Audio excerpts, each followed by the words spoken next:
আমি চারা গাছে পানি দেওয়ার জন্য আসছি। এই সাপটা যেখানে শুয়ে রয়েছে আমি প্রথম দেখতে পাইনি। এই তো দেখেন, দেখছেন যা বাস্তব।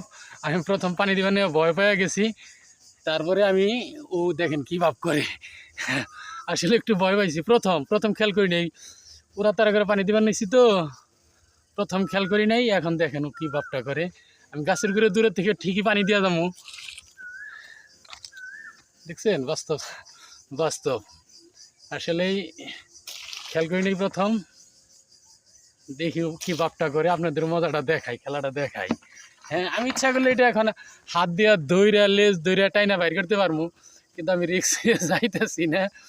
কারণ দেখেন এই যে আমি খুব কাছ থেকে ইটা করলাম। এই তো দেখেন, দেখছেন কীভাবে শেয়ার হয়েছে।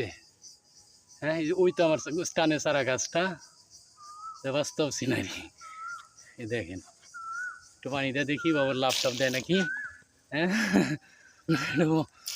দেখি। এই লাভ দিস না, রাখ, এই রাখ। এইখানে নীরবে আমি এত কাছের থেকেই করতেছি, অথচ ও কোনো চেতবেত নাই। হ্যাঁ, দেখেন এই যে আর কাছে যাওয়া যাবে না, একদম কাছের থেকে যদি দেখেন সাপটা কীভাবে শুয়ে আছে। কিন্তু আমি চলে যাই ওরে বিরক্ত না করে, বিরক্ত করলে ও আবার ফুস করে কামড় মারতে পারে। একদম কাছের থেকে দেখালাম, এই দেখেন কীভাবে শুয়ে আছে। দেখছেন গর্তের ভিতরে মাথাটা দিছে দিকে আমার এতটুকু ফলো করে নাই, এজন্য আমি এতটুকু কাছে যাইতে পারছি। আর যদি গর্তের ভিতরে মাথা না থাকতো তাহলে এতটুকু কাছে যাওয়া সম্ভব হইতো না। ও ফুস করে বস মেরা দিত, তাও বের হয় না। দেখছেন নি অবস্থা, তাও বের হচ্ছে না। দূরে থেকেই পানি দিই গাছের ঘুরে। ওর বামু তো পরে দূরে চলে যাবো নি।